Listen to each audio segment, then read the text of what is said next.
మీ మామయ్య వస్తున్నాడా లేదా? ఇక్కడ మొత్తం సెట్ చేశాను. మీ మామయ్య రాకపోతే మొత్తం వేస్ట్ అయిపోతుంది. లేదురా, ఈరోజు పోలియో చుక్కల కార్యక్రమం ఉంది కదా, మా మావయ్యతో పాటు అక్కడికి వెళ్తున్నాను. తర్వాత కలుస్తాను.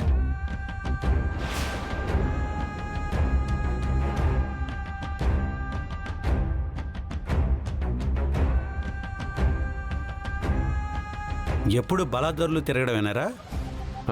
లేదు మావయ్య, ఫ్రెండ్స్ అందరం కలిసి బ్లడ్ డొనేట్ చేద్దాం అనుకున్నాం. దానికోసమే కాల్ చేశారు. ఓహో, ఇలాంటి మంచి ప్రోగ్రామ్స్ నువ్వెప్పటి నుంచి చేస్తున్నావురా?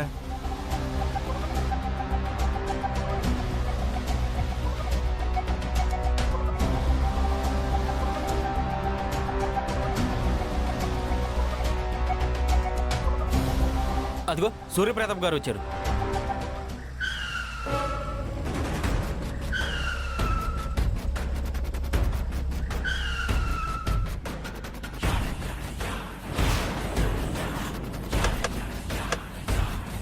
నమస్కారం సార్. నమస్కారం.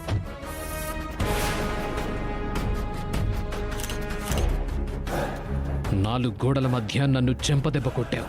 నేను దేశం నలుమూలల నుంచి నీకు చెప్పు దెబ్బలు ప్లాన్ చేశాను సూర్యప్రతాప్. అందరికీ నమస్కారం. పోలియో రహిత దేశంగా తీర్చిదిద్దాలనే ఆశయంతో పిల్లలకి పోలియో చుక్కలు వేయడం జరుగుతుంది. పుట్టుకతోనే చాలామంది పిల్లలు ఎన్నో రకాల వైకల్యాలతో పుడుతున్నారు. ఈ పోలియో చుక్కలు వేయడం ద్వారా చిన్న పిల్లలు పోలియో వ్యాధులతో పాటు ఇతర వ్యాధుల బారిన పడకుండా ఉంటారు.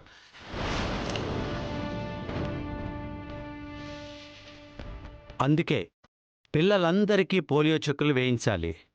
గ్రామాల్లో పోలియో చుక్కల ప్రాధాన్యతని మనం తెలియజేయాలి.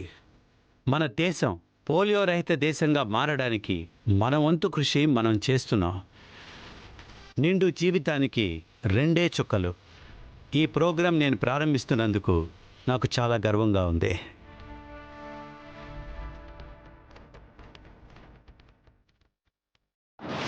నాకు కూడా ఈ ప్రోగ్రాం నువ్వు ప్రారంభిస్తున్నందుకు చాలా హ్యాపీగా ఉంది. నిండు జీవితానికి 2 చుక్కలేమో తెలీదు, కానీ నీ జీవితం నాశనం అవ్వటానికి మాత్రం ఆ 2 చుక్కలు ఎంతో ఉపయోగపడతాయి. పోలియో చుక్కలు వేయగానే పిల్లలు అస్వస్థతకు గురి కావచ్చు, మరణించనూవచ్చు. దెబ్బతో రాష్ట్రం నలుమూలల నుంచి హెల్త్ మినిస్టర్ డౌన్ డౌన్ అనే నినాదాలు నిదానంగా పెరుగుతూ ఉంటాయి. ఈ దెబ్బతో పార్టీ ఆఫీస్ దద్దరిల్లుతుంది. మా సీఎం మావయ్య నిన్ను పార్టీ నుంచి, పదవి నుంచి సస్పెండ్ చేస్తారు. మా చిన్న మావయ్య పోలీసులను పెట్టి నిన్ను అరెస్ట్ చేయిస్తారు. త్వరగా ప్రారంభించు సూర్యప్రతాప్. సూర్యాస్తమయం అయ్యేలోపు నువ్వు కటకటాల్లో ఉండాలిగా. టైం అవుతుందిగా, కార్యక్రమం స్టార్ట్ చేద్దాం. రాక పద తమ్ముడు.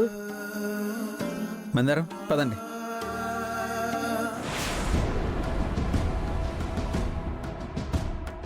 మమ్మీ, మినిస్టర్ గారి చేతుల మీదుగా పోలియో చుక్కలు వేసుకోవడానికి మందారం, వరాలు చాలా ఎగ్జైటెడ్గా ఫీల్ అవుతున్నారు. నా కొడుకుని చంపడానికి ఎన్నో ప్లాన్లు వేసాం మమ్మీ. తప్పించుకుంటూ వచ్చాడు.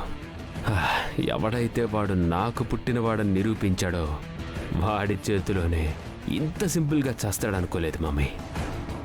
ఈ పిల్లల చావుతో మామ జైలుకు పోతాడు, రాజు రూపలు కలిసి బెయిల్ కోసం తిరుగుతుంటారు. మంతరం మాత్రం పైకి పోతే ఏం ప్లాన్ చేశాడు మమ్మీ గౌతమ్. నీ ప్లానింగ్ సూపర్ బ్రో.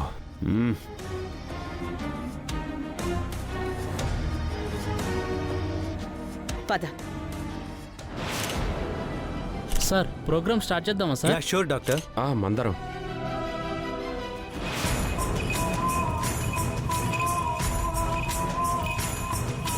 మావయ్య చేతుల మీదుగా ముందు మన బాబుకి పోలియో డ్రాప్స్ వేయించు.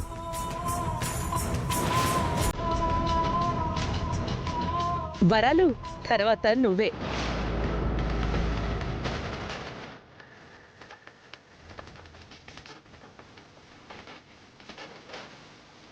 ఇక్కడ అత్తయ్య దీపక్ల హడావిడేంటి రాజు? అదే అర్థం కావడం లేదు అమ్మాయి గారు.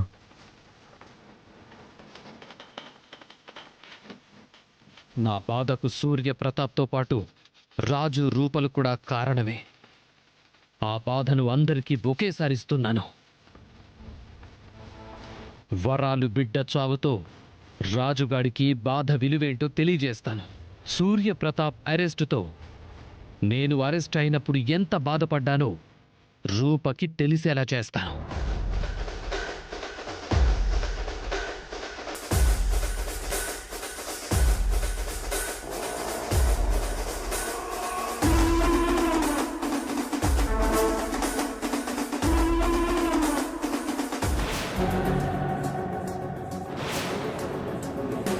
రాజు, ఎక్కడేదో పొరపాటు జరుగుతున్నట్టుంది రాజు. ఏమైంది అమ్మాయి గారు? గౌతమ్ వచ్చాడు రాజు. నన్ను చూడగానే పారిపోయాడు. అవునా?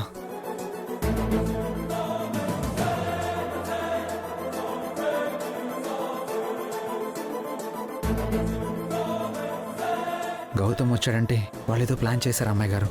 అవును రాజు, మీడియా అంతా ఇక్కడే ఉంది. ఏ పొరపాటు జరిగినా నాన్న ఇబ్బంది పడతారు.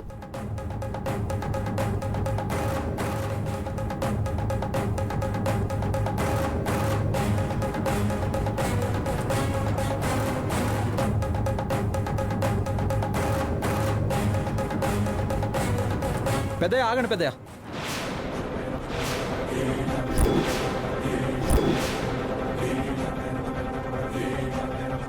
ఏమైంది రాజు?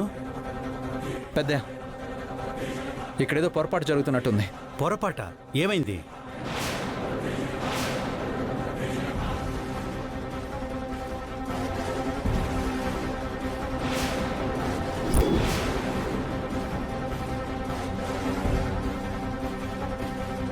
ఏంటి సార్ ఇదంతా?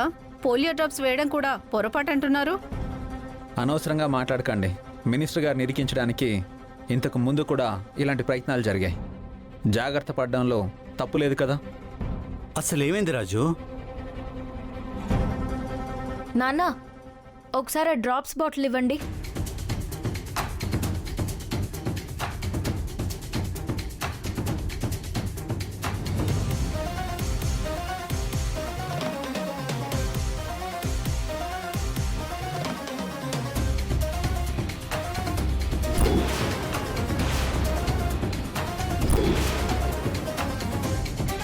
పిల్లలకి వేయాల్సిన పోలియో డ్రాప్స్ అన్నీ ఎక్స్పైర్ అయిపోయాయి నాన్న.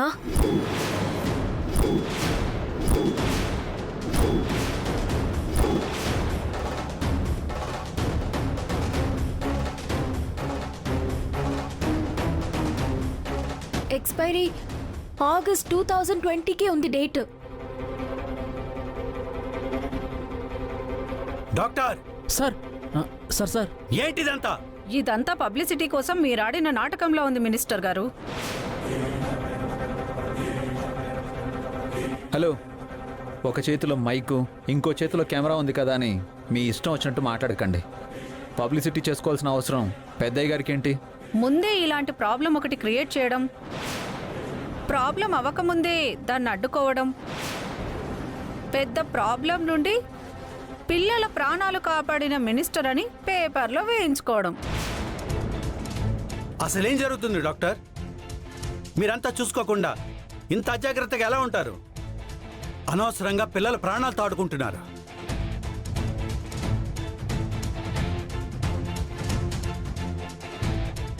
ఈ పోలియో కేంద్రానికి ఇన్ఛార్జ్ ఎవరు?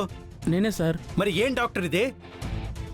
సార్, నేను అన్నీ చెక్ చేసి పెట్టాను సార్. నేను చూసినప్పుడు అన్నీ కరెక్ట్గానే ఉన్నాయి సార్. అదిగోండి, ఆ సిస్టర్కే అప్పగించాను. హెల్త్ మినిస్టర్ తప్పు చేసి కింది స్థాయి వాళ్ళని బెదిరిస్తే ఏమొస్తుంది సార్? నాన్న, ముందు ఈ సెంటర్లో మాత్రమే ఇలా ఉందో మిగిలిన సెంటర్స్లో కూడా ఇలానే ఉందా అనేది కనుక్కోవాలి. లేకుంటే రాష్ట్రం అంతా పిల్లల ప్రాణాపాయంలో చిక్కుకుంటారు.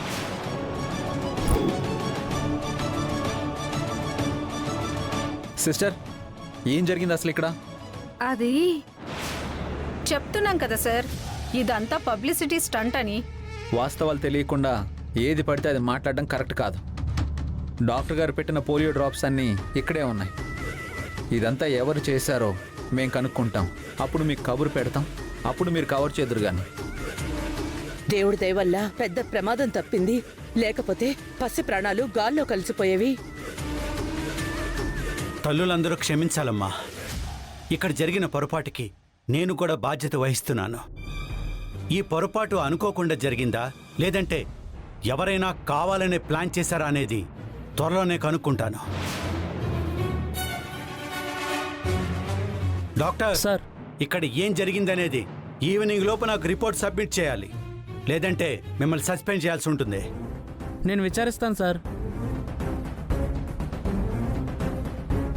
నా చుట్టూ ఎప్పుడు ఎలాంటి సమస్య వచ్చినా ఇట్టే పసిగట్టి ఆ సమస్య నుంచి నన్ను బయటికి తీసుకొస్తారు.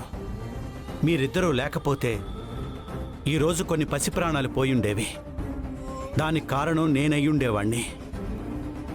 ఇంత పెద్ద ప్రమాదం నుంచి నన్ను పిల్లల్ని కాపాడినందుకు థ్యాంక్స్ రా రాజు. థ్యాంక్స్ అమ్మ రూపా.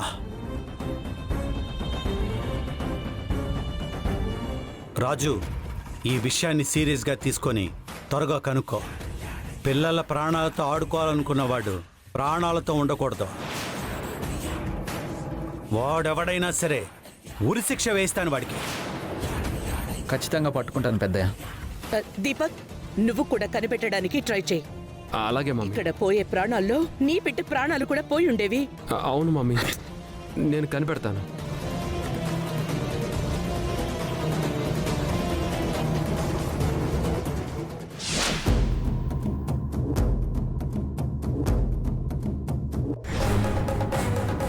పెద్దయ్య ఆగండి పెద్దయ్య. పిల్లలకి వేయాల్సిన పోలియో డ్రాప్స్ అన్నీ ఎక్స్పైర్ అయిపోయాయి నాన్నా. ఛా! నేను వేసిన ప్లాన్ ఫెయిల్ అవ్వడానికి ఛాన్సే లేదు. కానీ ఎలా ఫెయిల్ అయిందో అర్థం కావటం లేదు. ఇలా అయినా ఆ సూర్యప్రతాప్ పతనాన్ని చూడాలనుకున్నాను, కానీ ఎవ్వరూ అడ్డుకున్నారు. ఎలా దెబ్బతీయాలి?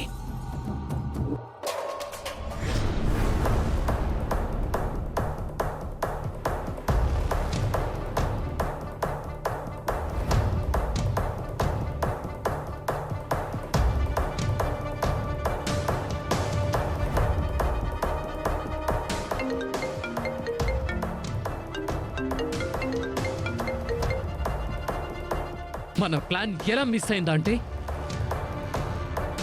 ఎలా మిస్ అయ్యింది అనేది కాదు మనం ఇప్పుడు ఆలోచించాల్సింది. ప్లాన్ గురించి తెలిస్తే మన ఫ్యూచర్ ఏమవుతుందా అని ఆలోచించాలి. ఆ రాజుగాడు ఈ ప్లాన్ వెనక ఎవరున్నారో తెలుసుకుంటాను అని నా తమ్ముడికి మాటిచ్చాడు. వాడు చాలా సీరియస్గా ప్రయత్నిస్తే మనల్ని ఈజీగానే పట్టుకుంటాడు.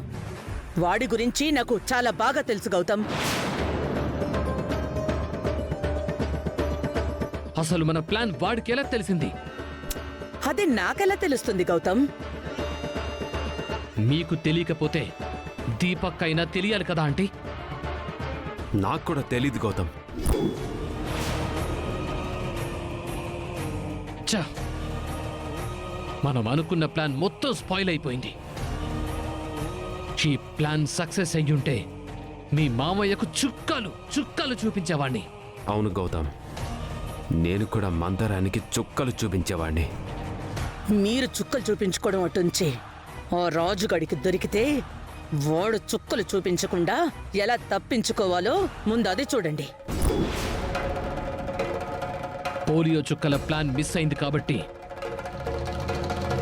ఇప్పుడు మనం ఆ రాజుగాన్ని టార్గెట్ చేద్దాం.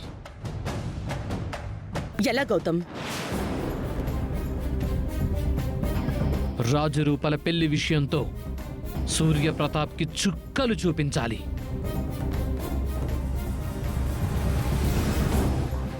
వాళ్ళ పెళ్లి విషయం అంకుల్కి తెలిస్తే వాళ్ళ పెళ్లిని యాక్సెప్ట్ చేస్తారని భయపడి ఆ విషయాన్ని ఇన్నాళ్ళు బయటపెట్టలేదు. కానీ ఇప్పుడు బయట పెడితే ఇంతకాలం ఆ పెళ్లి విషయాన్ని దాచి మోసం చేశారని ఫీలింగ్ ని క్రియేట్ చేయొచ్చు. అవును గౌతమ్, కానీ ఎలా? నేను చెప్తే మావయ్య నమ్మడు. పోనీ నువ్వు చెప్పాలనుకుంటే నీకు ఎంట్రీయే లేదు, ఉన్నా నిరూపించుకోవడానికి మన దగ్గర ఎలాంటి ఆధారాలు లేవు. సో అది ఇంపాసిబుల్ గౌతమ్.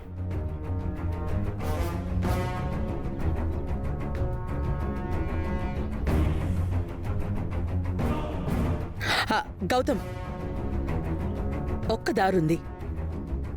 చెప్పండి ఆంటీ.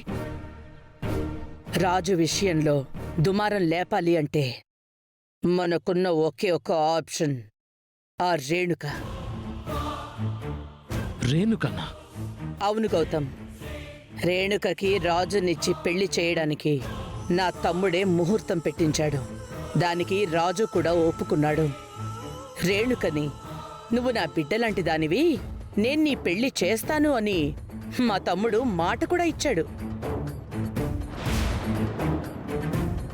కానీ రేణుకకి పెళ్లి దోషం ఉందని గొర్రెని పెళ్లి చేసుకుంది కదా మమ్మీ. ఆ విషయాన్ని పట్టుకొని రాజు పెళ్లి చేసుకున్నని తెగేసి చెప్పేశాడు కదా. ఒక పని చేద్దామంటే, రేణుకాకి ఆ దోషం ఉంటే పెళ్లి చేసుకోదు. దోష నివారణ పూజ చేయించి దోషం తొలగిపోయేలా చేస్తే అప్పుడు ప్రాబ్లం ఉండదు కదా. ఉండదు గౌతమ్. అయితే నేను రేణుకతో మాట్లాడతాను, మోటివేట్ చేస్తాను, రెచ్చగొడతాను. ఆ గుమ్మంలోని రేణుకలా కాదు, రేసు గుర్రంలా పంపిస్తాను. అలాగే గౌతమ్. అక్కడికి రేణుక వస్తే మాత్రం రేణుకకి మీరు సపోర్ట్గా ఉండండి. రేణుక పెళ్లి గురించి మాట్లాడితే ఆ రాజు రూపలు వాళ్ళకైన పెళ్లి గురించి అయినా బయటపడాలి, లేదా రేణుకను పెళ్లి చేసుకోవడానికైనా ఒప్పుకోవాలి. ఆ రెండింట్లో ఏ ఒక్కటి జరిగినా మనకు మేలే జరుగుతుంది. అక్కడ ఏ మాత్రం నిప్పు పెట్టడానికి ఛాన్స్ దొరికినా మీరు తగలెట్టేయండి. ఇంకా మిగిలింది నేను చూసుకుంటాను. సరే గౌతమ్.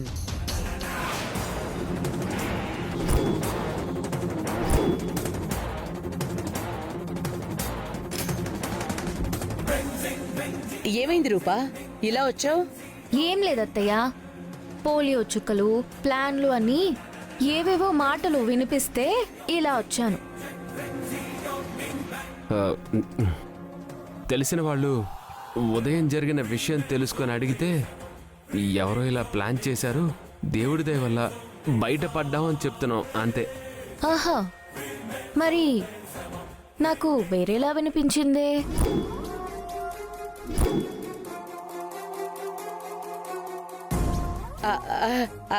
అంటే ఏంటి? ఈ ప్లాన్ అంతా మేమే చేసామని అనుకుంటున్నావా ఏంటి?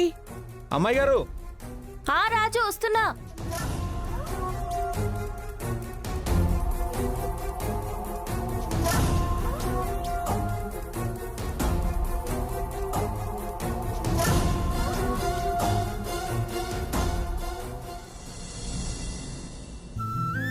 బావగారు, ఏమండి? గుడ్ మార్నింగ్ పెద్దయ్య. గుడ్ మార్నింగ్ రాజు. రాజు, ఈరోజు ప్రోగ్రామ్స్ ఏమున్నాయి? ఈరోజు హాస్పిటల్స్లో ఇన్స్పెక్షన్ జరగాల్సి ఉంది పెద్దయ్య. ఓ సరే, నువ్వు వెళ్ళి దానికి సంబంధించిన ఫైల్స్ రెడీ చేయి. అలాగే పెద్దయ్య. వెళ్దాం.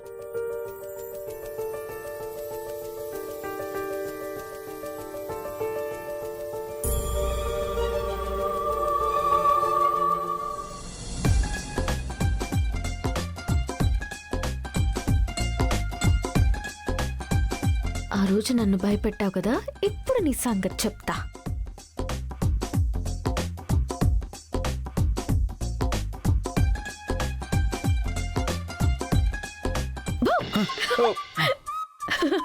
అమ్మాయి గారు, మీరా? ఏంటి అమ్మాయి గారు ఇది? ఒక్కసారిగా భయం వేసింది తెలుసా? అబ్బా, భయం వేసిందా? మరి అప్పుడు నన్ను భయపెట్టినప్పుడు నాకేమవుతుందని భయం వేయలేదా? ఏదో సరదాగా చేశాను అమ్మాయి గారు, దానికి మీరు ఇలా చేయాలా? అవునా, నువ్వు సర్దాక్ చేసావు, నేను సర్దాక్ చేశాను. ఎలా ఉంది నా టిక్ ఫర్ టాట్?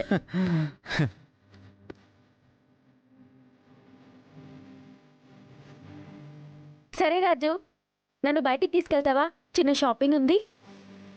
ఇప్పుడు కుదరదు అమ్మాయి గారు, పెద్దయ్య గారితో బయటికి వెళ్తున్నాను. ఈవినింగ్ తీసుకెళ్తాను. మర్చిపోవు కదా? మీ ప్రోగ్రామ్ ఎలా మర్చిపోతాను అమ్మాయి గారు? సరే, నేనేమైనా హెల్ప్ చేయాలా? చేయండి అమ్మాయి గారు. ఇక్కడ నుంచి వెళ్ళండి. అయ్యగారు చూస్తే బాగుండదు. హెల్ప్ చేయండి. నిన్ను అమ్మాయి గారు నాకు పని ఉంది, నేను వెళ్తాను. ఏ రాజు, రాజు!